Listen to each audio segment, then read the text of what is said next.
It was around this time of year 10 years ago that I heard Joni Mitchell properly for the first time.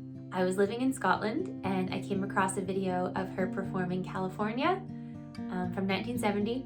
She was wearing a pink dress and she played the dulcimer. And that was it. I fell in love. I devoured everything I could find about her. Albums, books, I watched documentaries, interviews. Yeah, I went on quite the Joni Mitchell binge for a while.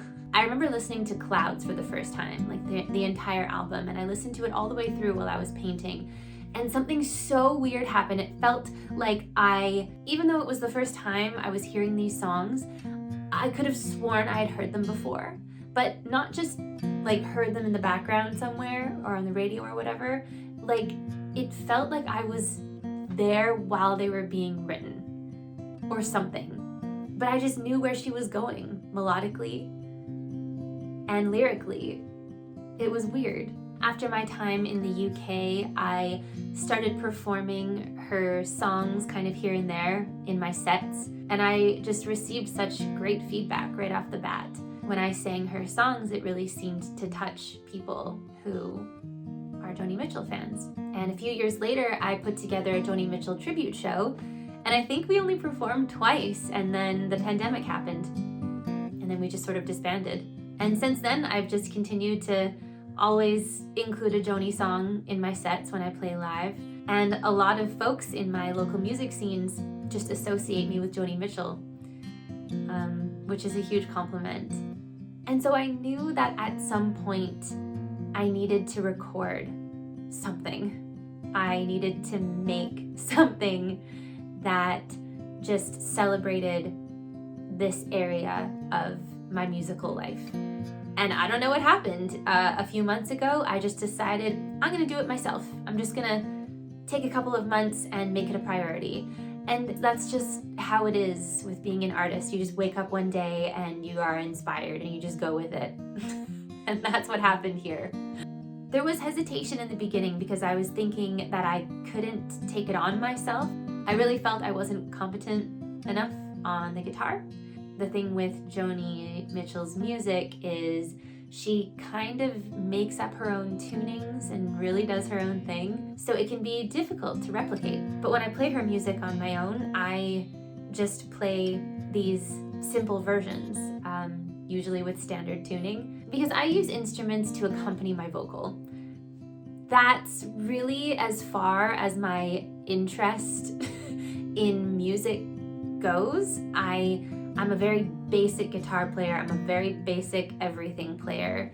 My voice is the instrument that I have been developing and perfecting over the years. That's what I wanted to feature on this album. Joni did her own thing, so I'm gonna do my own thing. And I really love the results because it's turned into this very beautifully simple album. Having said that, I really wanted to get the vocals right. On the ground, bully winds came around, pushed them face down.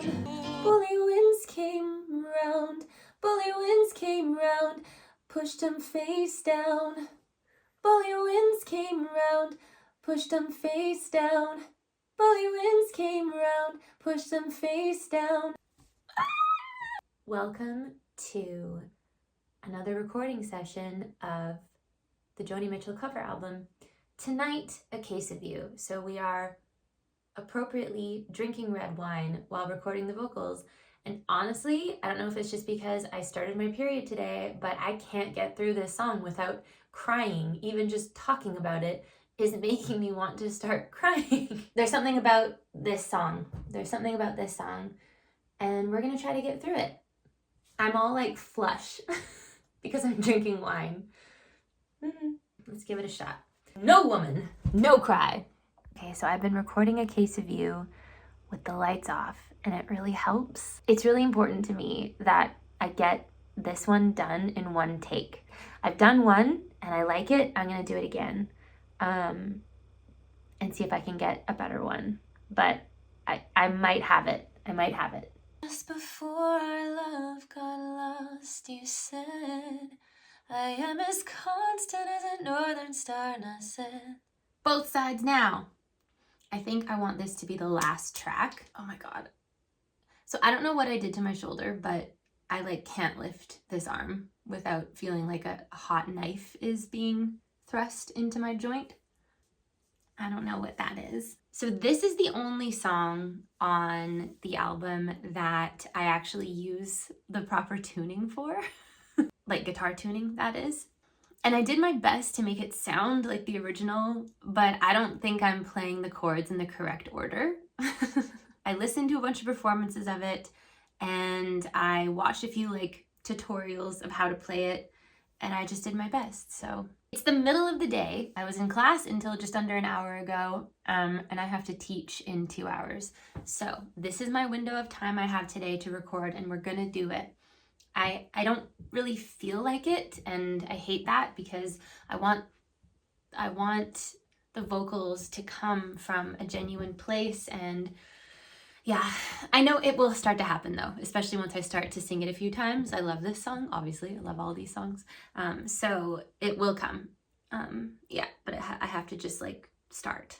Yesterday on my bike ride, I listened to what I have done so far. I have 4 songs done, and I'm just so happy with them. Like, they sound really good. So I'm just motivated to finish this project. So anytime that I have in my day, we're gonna fill it with working on this.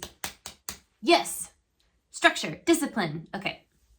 So this is the reality of recording at home. We are sporting a stained shirt that's covered in cat hair. And today we're doing vocals for River, which I completely forgot about. And I kept looking at my song list and I was like, why do I only have 8? I could have sworn I had 9. Forgot about River.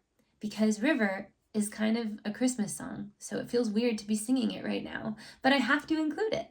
I procrastinated really hard today. I taught a class this morning, and then I sat in this chair watching like ASMR videos for like an hour, maybe 2 hours. I also was stalling because I knew I had to fix this guitar part in All I Want, and I just really didn't want to do it because it's not fun, but I did it and it's done and it's fixed. And I think it's pretty seamless. I don't know.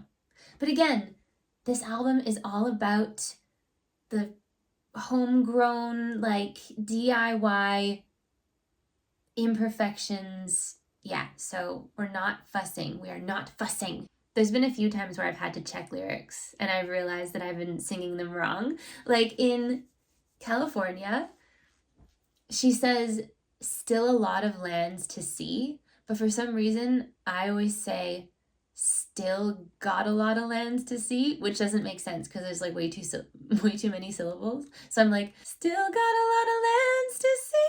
And I was doing that, and I never realized it was just still a lot of lands to see, which sounds much better. My voice, I really do put on this Joni voice when I sing her songs, and it's more apparent in certain songs. Like, I really hear it in All I Want, but I don't really hear it in Circle Game, for instance. Circle Game, when I sing it, it sounds more like me.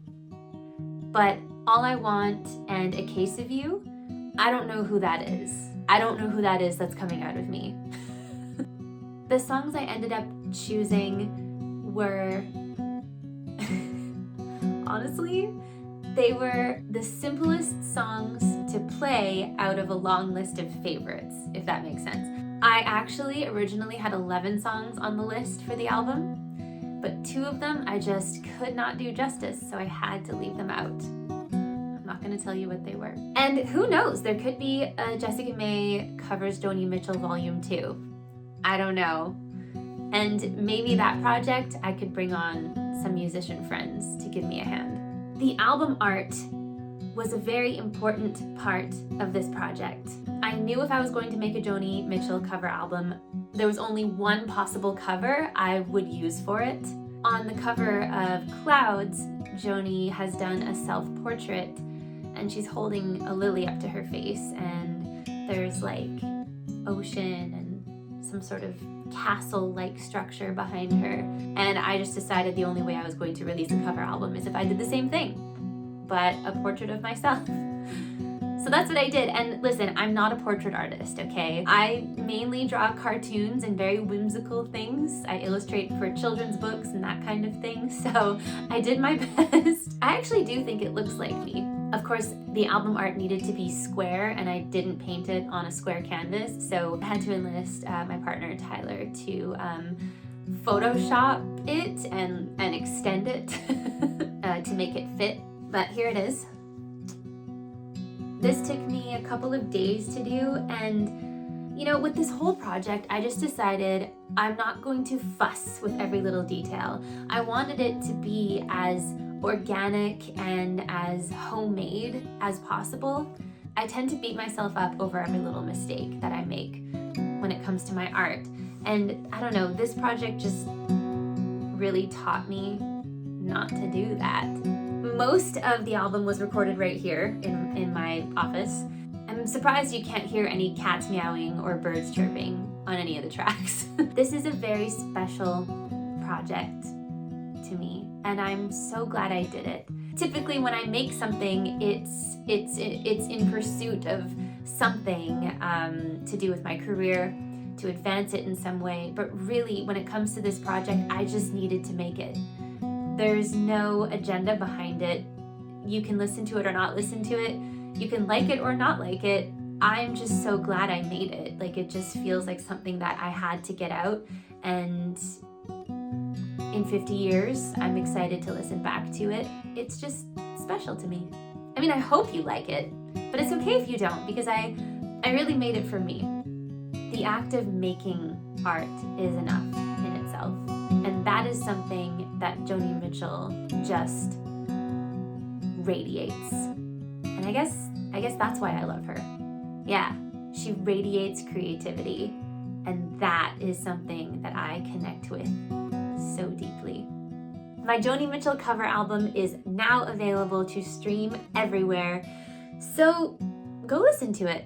Tell me what you think. Or don't. I do hope you like it.